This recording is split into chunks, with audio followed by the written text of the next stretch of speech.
RTI ஆவணங்களுக்காக பசுவை விற்ற விவசாயி. கிராம பஞ்சாயத்தின் கீழ் மேற்கொள்ளப்பட்ட பணிகள் குறித்து தகவல் அறியும் உரிமை சட்டத்தின் கீழ் 16,000 பக்க ஆவணங்களை பெறுவதற்காக தன் ஒரு பசுவை விவசாயி ஒருவர் விற்ற சம்பவம் நடந்துள்ளது. ஆசன் மாவட்டம் அரகலக்கூடின் ராமநாதபுரம் பேரூராட்சி பசனஹள்ளி கிராமத்தைச் சேர்ந்தவர் ரவி. கலேனஹள்ளி கிராம பஞ்சாயத்து மேற்கொண்ட பணிகள் குறித்து ஆவணங்கள் தரும்படி பொதுப்பணித்துறையிடம் தகவல் அறியும் உரிமை சட்டத்தின் கீழ் விண்ணப்பித்திருந்தார். 16,370 பக்கங்களை கோரினார். டிடியாக எடுத்து தரும்படி கூறினார்.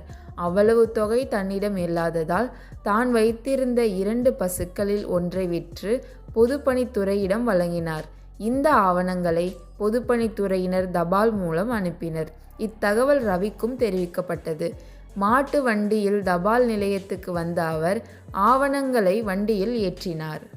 புறப்படுவதற்கு முன் அவர் கூறியது, இந்த ஆவணங்களை நிதானமாக ஆய்வு செய்வேன்.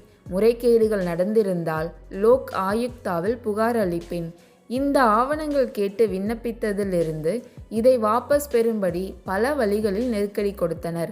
அவர்களின் கோரிக்கையை ஏற்க மறுத்ததால் கிராம பஞ்சாயத்து உறுப்பினர்கள் தகராறு செய்வதாக என் மீது போலீசில் புகார் அளித்தனர். இத்தகைய மிரட்டலுக்கு அடிபணிய மாட்டேன்.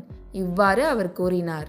பசுமாட்டை விற்று தகவல் அறியும் சட்டத்திற்கு உட்பட்டு கிடைத்த விவரங்களின் அடிப்படையில் ரவி என்ற விவசாயி பொதுப்பணித்துறை ஊழலை கண்டுபிடித்து லோக் ஆயுக்தாவில் கம்ப்ளைண்ட் செய்வதாக கூறுகிறார். இதைப்போல் பாதிக்கப்பட்டவர்கள் அனைவரும் கம்ப்ளைண்ட் செய்ய ஆரம்பித்தால் ஊழல் செய்ய நினைப்பவர்கள் திருந்துவார்கள். செய்வார்களா?